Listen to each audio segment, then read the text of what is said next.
Makanya menjadi pertanyaan teman-teman Kristen, kenapa tidak mau sunat? Tidak cukup sunat hati. Yesus kan sunat dua-duanya. Kalau memang hatinya merasa lebih bersih dari Yesus, apa ada orang yang hatinya lebih bersih dari Yesus?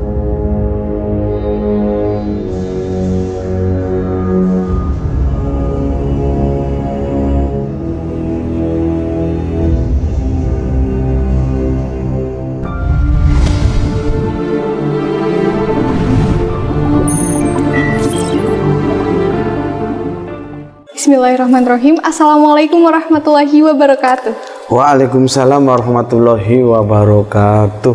Alhamdulillahirrahmanirrahim. Wassalawatu wassalamu ala asrofil anbiya'i wal mursalin ala sayyidina Muhammadin wa ala alihi wa sahbihi ajma'in. Jumpa lagi bersama kami di channel kesayangan kita, Mualaf Center Ayah Sofia, channel yang menyajikan kajian akademis dan kecerdasan berpikir. Dan saya bersama dengan narasumber kita, Gus Muti. Jadi beliau ini bukanlah seorang ulama, tetapi baru. Dan hati-hati jangan sampai memanggil beliau ulama, karena yang benar adalah baru. Dan beliau ini juga Presiden USIS, Ustadz sayang istri selamanya. Gak sayang istri, Gus? Sayang. Alhamdulillah. Banyak sayangnya. Alhamdulillah.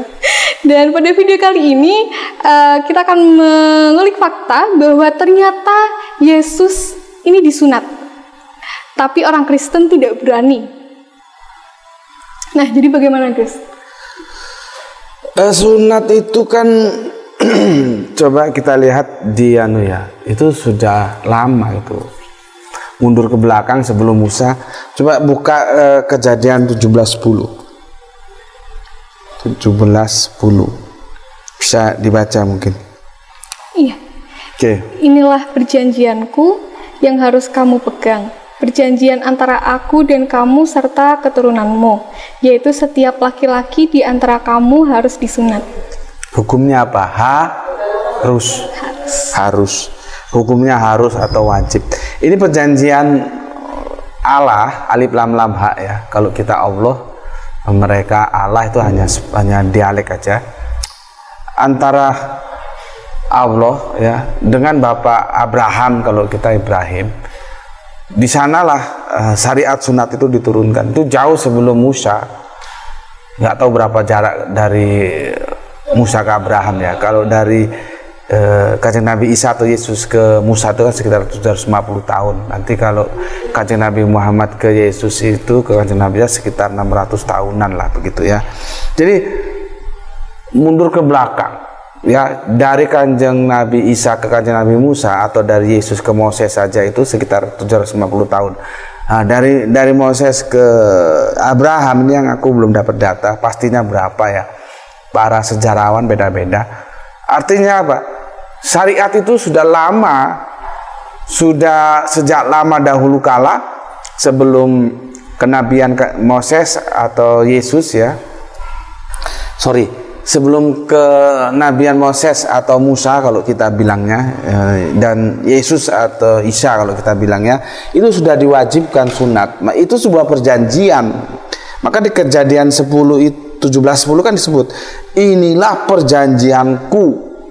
Ya, Allah bilang inilah perjanjianku yang harus kamu itu Bapak Abraham atau Ibrahim. Ya, kamu pegang perjanjian antara aku Allah dan kamu Abraham serta keturunanmu. Nah, artinya perjanjian itu mengikat keturunan, nggak selesai di situ ya. Setelah keturunanmu, yaitu setiap laki-laki di antara kamu harus. Jadi hukumnya bukan boleh memilih sunat atau enggak begitu. Hukumnya harus. Kalau dalam perspektif Islam kan ini wajib. Harus disunat. Tuh, ya, harus disunat. Kita lanjut ke 17:12 coba dibaca supaya lengkap ayatnya, supaya enggak parsial. Bismillah. Yang anak yang berumur ini. Iya. Anak yang berumur 8 hari haruslah disunat, yakni setiap laki-laki di antara kamu turun-temurun, baik yang lahir di rumahmu maupun yang dibeli dengan uang dari salah seorang asing, tetapi tidak termasuk keturunanmu. Nah, ini lebih luas lagi nih. Dijelaskan harinya berapa? 8 hari. Jadi lahir usia 8 hari sunat. Gitu loh. Disunat. Aturannya begitu, nggak nunggu gede baru disunat, enggak. 8 hari ya. Itu harus sunat. Siapa yang disunat? Laki-laki.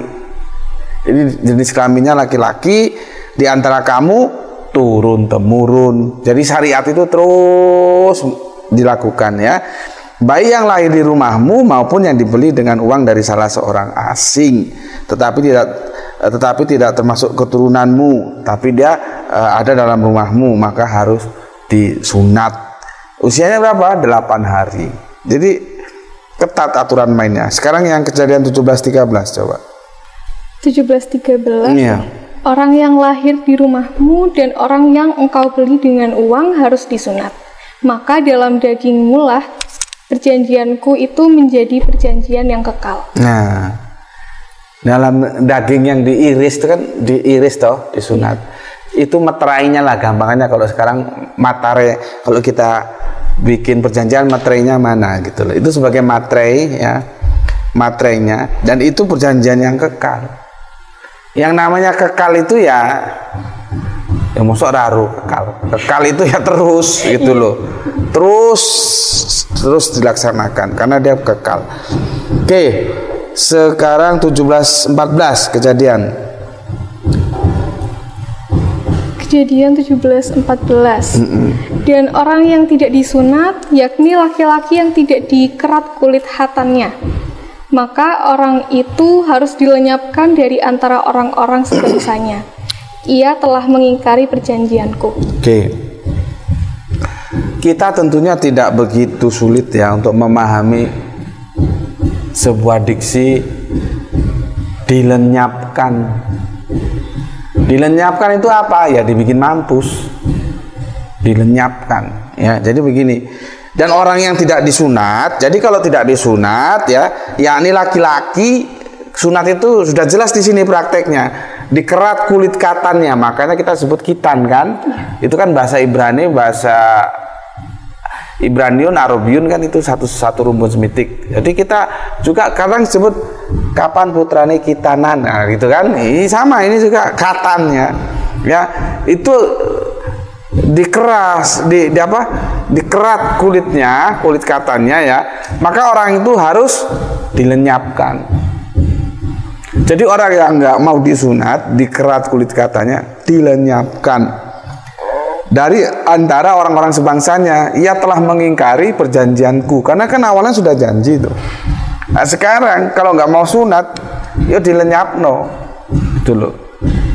Nggak usah buka kamus lah, orang dilenyapkan masa nggak tahu artinya, ya nggak dibikin hidup gitu. Kalau nggak mau sunat, karena itu perjanjian kekal yang sudah kita bahas tadi. Sekarang yang kejadian 17:26. Ketemu? Ini masih nyari. Kejadian 17:26. Pada hari itu juga Abraham dan Ismail anaknya disunat. Nah, jadi jelas banget Bapak Abraham dan putranya Ismail itu disunat. Karena apa kalau sunatnya bareng Bapak Abraham dengan putranya? Karena itu sebelum Abraham belum disyariatkan sunat itu. Setelah Abraham lah ya, baru disyariatkan sunat. Maka Bapak Abraham dengan Ismail putranya tercinta itu sunatnya bareng, gitu loh. Pertanyaannya, Ishak kemana? Ishak belum lahir, gitu loh. Ishaknya belum lahir. Kalau Ishak kan nanti dari ibunda Sarah. Kalau Ismail kan dari ibunda Hajar yang nanti terus ditarik ke bawah menjadi rumpun Arab itu kan, gitu. Jadi itu suatu bukti bahwa Bapak Abraham dan Ismail itu sunat, ya, sunat. Ya, sekarang kita baru masuk ke Yesus. Ini kan yang dipermasalahkan Yesus toh? Iya. Ternyata Yesus disunat toh? Oke, buka Lukas perjanjian baru, Lukas 2:21. Lukas 2:21 yang ketika Iya. Dan ketika genap 8 hari dan ia harus disunatkan, Ia diberi nama Yesus, yaitu nama yang disebut oleh malaikat sebelum ia dikandung ibunya. Oke. Siapa di situ yang disunat? Yesus. Yesus. Usia berapa hari? 8 hari. 8 hari. Jadi clear Yesus itu sunat. Yang jadi masalah kok sekarang yang ngaku pengikutnya Kristen. Jadi Kristen itu artinya pengikut Kristus. Kristen itu dari Kristus ditambah en, artinya pengikut. Seperti Gus Dur, pengikutnya ya Gus Durian gitu loh. Nah, ngaku pengikut Kristus tapi tidak sunat. Nah, itu kan suatu yang dilematik. Padahal nabi-nabi dahulu itu sunat ya. Syariat itu sekarang dilanjutkan oleh kita Islam sebagai adik bungsunya. Ya. Nah, kekristenan tidak melanjutkan itu ya. Nanti mereka ada istilah sunat hati, tapi panjang lah itu ceritanya ya. Sunat hati ini sunat, nggak tahu siapa tukang sunatnya yang bisa nyunati hati gitu.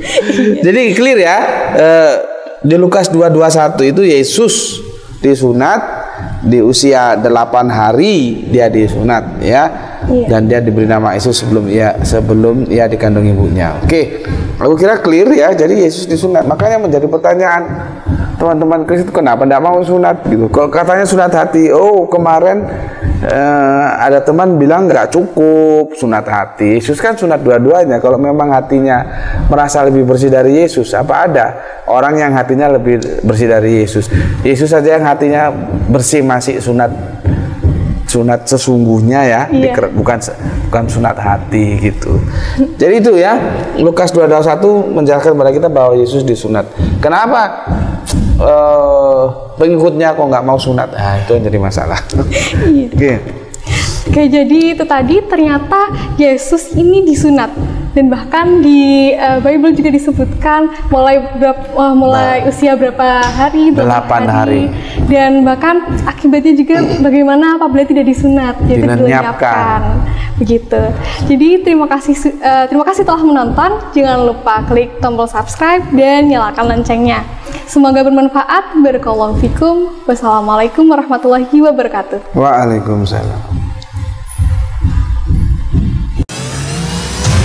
Ini adalah lukisan menakjubkan. Lukisan indahnya Kabupaten Kepulauan Sangihe. Dilukis dengan sangat hati-hati dan diselesaikan selama berbulan-bulan. Dilukis oleh seniman yang pernah diundang langsung oleh Raja Salman. Dilelang dengan harga 10,5 juta saja. Yang dananya 100% kami gunakan untuk pembangunan Masjid Terpadu Hagia Sophia, Kota Malang. Dan berdirilah benteng yang sederhana awal untuk mengabarkan kebenaran rahmatan lil alamin.